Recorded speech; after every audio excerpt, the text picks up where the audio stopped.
the Rockefellers, a name synonymous with wealth, power and philanthropy. But what about their impact on our most fundamental institutions, health and education? This isn't about some tinfoil hat conspiracy. We're talking about documented history, folks. John D. Rockefeller, the oil tycoon, poured millions into shaping these systems. Was it altruism or a calculated move to mold society in his image? Let's dig in. In the early 20th century, Rockefeller established the General Education Board. This was a time of great change and industrialization in America, and education was seen as a key to progress.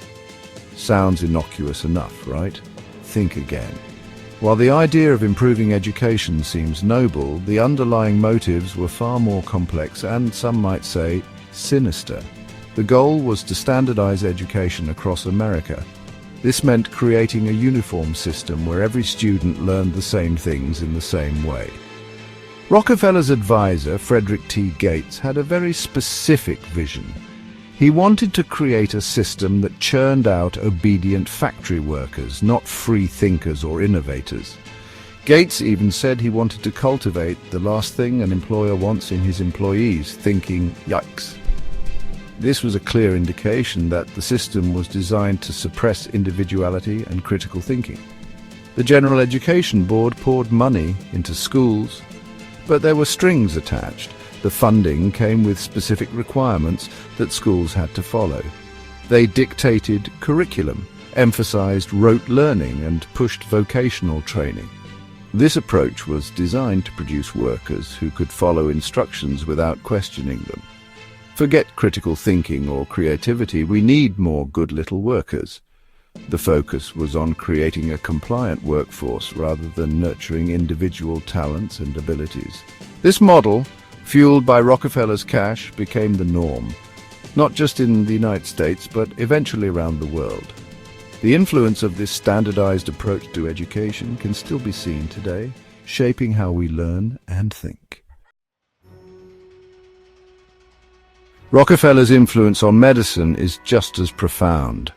In 1910, the Flexner Report, funded by the Rockefeller and Carnegie Foundations, shook the medical world. This report led to the closure of many medical schools that taught alternative medicine. Homeopathy, naturopathy, out you go. This wasn't about scientific rigor, mind you. It was about consolidating power and paving the way for the pharmaceutical industry. The report favored allopathic medicine, the kind that relies heavily on drugs. And guess who was there to provide those drugs? Companies that the Rockefellers had a hand in establishing. Convenient, right? Section 4. A global blueprint, the spread of Rockefellerian ideas. These models of education and healthcare, heavily influenced by Rockefeller, didn't stay put in America.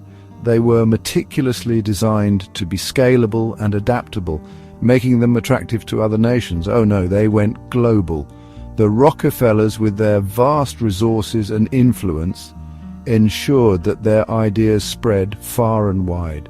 Countries around the world looking to modernize adopted these systems, often with the encouragement and funding of the Rockefellers. This wasn't just a passive spread. It was an active campaign to reshape global education and healthcare. Now, some might say this was a good thing. The introduction of standardized education and healthcare brought about significant improvements in many regions. After all, literacy rates improved and medical advancements were made. But at what cost? The benefits were clear, but the drawbacks were often overlooked. Critics argue that this standardization squashed diversity of thought and led to a one-size-fits-all approach to education and healthcare. They believe that local traditions and methods were often disregarded in favor of a more uniform system. They also point to the over-medicalization of society and the pharmaceutical industry's stranglehold on healthcare. The influence of big pharma grew, leading to concerns about the prioritization of profit over patient care.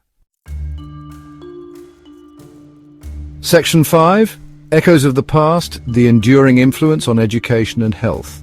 Fast forward to today, we're still living with the legacy of Rockefeller's influence. Standardized testing, a focus on rote memorization, and a reliance on pharmaceuticals are all echoes of the systems he helped put in place.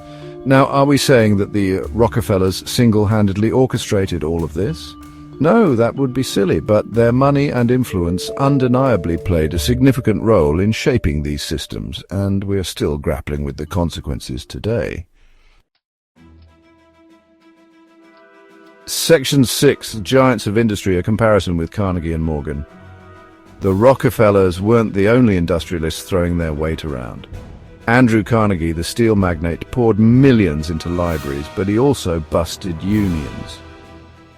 J.P. Morgan, the banking titan, bailed out the US economy, but he also profited from monopolies. These guys weren't saints, they were ruthless businessmen who amassed unimaginable wealth and then used that wealth to shape the world in their image.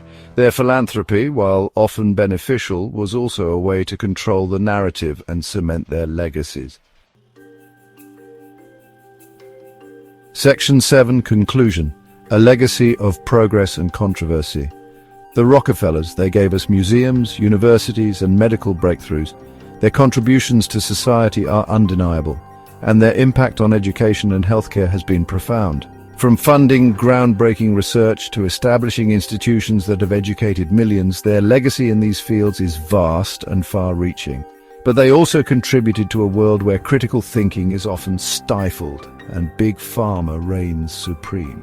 The influence of their wealth and power has shaped industries and policies in ways that are not always beneficial to the public. The dominance of pharmaceutical companies, for instance, raises questions about the balance between profit and public health. It's a complicated legacy, one that should be examined, debated, and understood. The duality of their contributions, both positive and negative, requires a nuanced discussion. We must look at the broader implications of their actions and the long-term effects on society. Engaging in thoughtful debate helps us understand the complexities of their influence. Because when it comes to powerful people shaping the world we live in, well, that's something we should all be paying attention to. The decisions made by influential figures can have ripple effects across the globe, affecting economies, politics, and everyday lives. Understanding their motivations and the consequences of their actions is crucial for an informed society. So, the next time you're filling in bubbles on a standardized test or popping a pill for a headache, take a moment to think about the Rockefellers. Their influence extends into many aspects of our daily lives, often in ways we might not immediately recognize. Reflecting on their legacy can provide insight into the systems and structures that shape our world. Their influence might be more pervasive than you realize. From the shadows, their decisions and investments have steered the course of history, leaving an indelible mark on various sectors. Recognizing this hidden influence is the first step towards understanding the full scope of their impact. And that's the truth, folks.